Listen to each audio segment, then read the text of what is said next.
आप सबको मेरा नमस्कार। Bharat European union business forum में भाग लेने पर मुझे बहुत ही खुशी हो रही है। यूरोपियन यूनियन काउंसिल और कमीशन के प्रेसिडेंट की यह भारत यात्रा कोई साधारण डिप्लोमेटिक दौरा नहीं है। यह भारत यूरोपियन यूनियन रिश्तों में एक नए युग का शंखनाद है।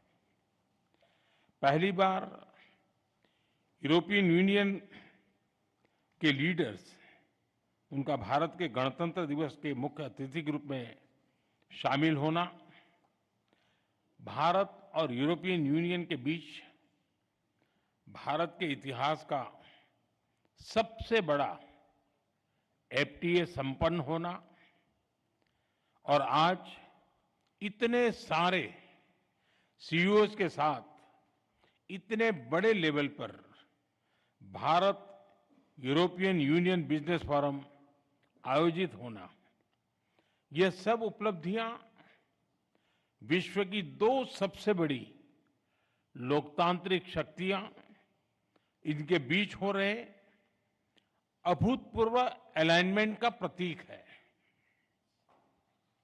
फ्रेंड्स, यह अलाइनमेंट कोई एक्सीडेंट नहीं है।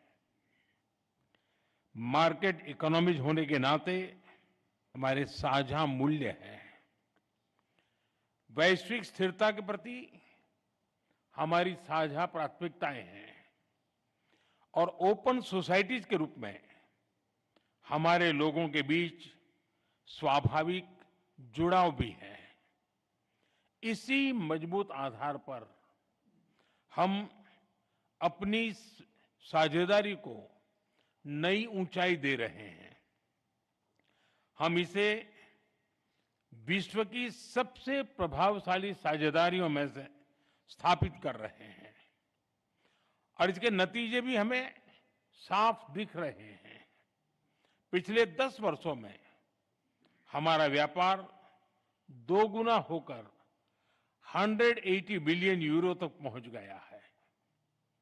भारत में 6,000 से अधिक यूरोपीय कंपनियां काम कर रही हैं। यूरोपियन यूनियन से भारत में 120 बिलियन यूरो से अधिक का निवेश है। भारत की 1500 कंपनियां यूरोपियन यूनियन में मौजूद है और वहां भारतीय निवेश लगभग 40 बिलियन यूरो तक पहुंच चुका है।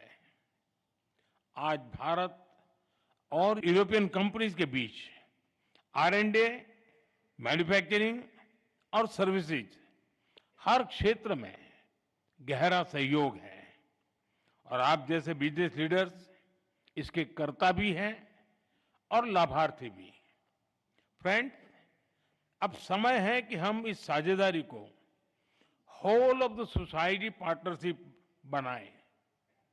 इसी सोच के साथ हमने आज एक व्यापक एफटीए पूरा किया है। इसे भारत के लेबर इंटेंसिव उत्पादों को यूरोपियन यूनियन मार्केट में इजी एक्सेस मिलेगा। इसमें विशेष तौर पर textile, James and jewellery, auto parts और इंजीनियरिंग गुड्स शामिल हैं।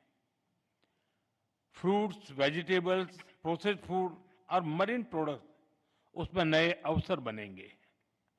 इसका सीधा लाभ हमारे किसानों को, हमारे मछुआरों को मिलेगा। हमारे सर्विस सेक्टर को भी इससे फायदा होगा।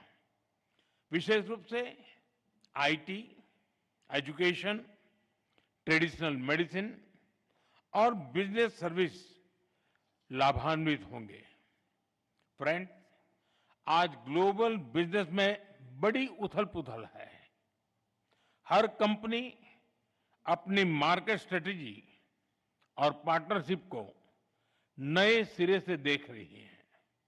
ऐसे समय में यह एफटीए बिजनेस जगत के लिए एक साफ और सकारात्मक संदेश है।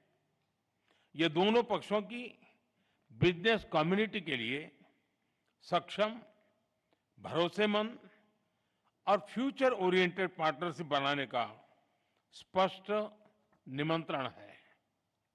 मुझे पूरा विश्वास है कि आप सभी इस एफटीए के अवसरों का पूरा पूरा लाभ उठाएंगे। फ्रेंड्स, भारत और यूरोपियन यूनियन की कई प्राथमिकताओं की उसको आपके बिजनेस पार्टनरशिप के भी लाभ मिल सकता है। मैं इस संदर्भ में 3 प्राथमिकताओं की बात करूंगा। पहला, आज विश्व में व्यापार, टेक्नोलॉजी और क्रिटिकल मिनरल्स को वेपनाइज किया जा रहा है। हमें साथ मिलकर अपनी निर्भरताओं को डी रिस्क करने की आवश्यकता है। क्या हमारी बिजनेस कम्युनिटी मिलकर ईवीज, बैटरीज, चिप्स और एपीआईज में बाहरी निर्भरता घटा सकती है? क्या हम भरोसेमंद सप्लाई चेन का साझा विकल्प खड़ा कर सकते हैं? दूसरा, भारत और यूरोपियन यूनियन दोनों का फोकस डिफेंस इंडस्ट्रीज और फ्रंटियर टेक्नोलॉजी पर रहा है।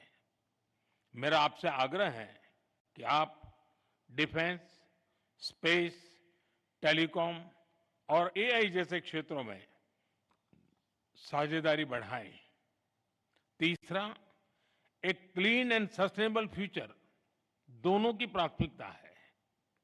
ग्रीन हाइड्रोजन से लेकर सोलर एनर्जी और स्मार्ट ग्रिड, हर क्षेत्र में हमें ज्वाइंट रिसर्च और इन्वेस्टमेंट बढ़ाना चाहिए। दोनों इंडस्ट्रीज को मिलकर स्मॉल मॉड्यूलर रिएक्टर्स और सस्टेनेबल मोबिलिटी पर भी काम करना चाहिए। इसके साथ साथ वाटर मैनेजमेंट, सर्कुलर इकोनॉमी और सस्टेनेबल एग्रीकल्चर, हर क्षेत्र में मिलकर सॉल्यूशंस डेवलप करने चाहिए। फ्रेंड, आज के इन ऐतिहासिक निर्णयों के बाद अब विशेष जिम्मेदारी आप सभी पर है। अब अगला कदम बिजनेस कम्युनिटी को उठाना है। The ball is on your court. आपके आपसी सहयोग से ही हमारी साझेदारी, ट्रस्ट, रीच और स्केल मिलेगा। आपके प्रयासों से हम शेयर्ड प्रॉस्पेरिटी हासिल कर पाएंगे। आइए हम अपनी अपनी क्षमताएं जोड़ें और पूरी दुनिया के लिए ग्रोथ का डबल इंजन बने। बहुत बहुत धन्यवाद।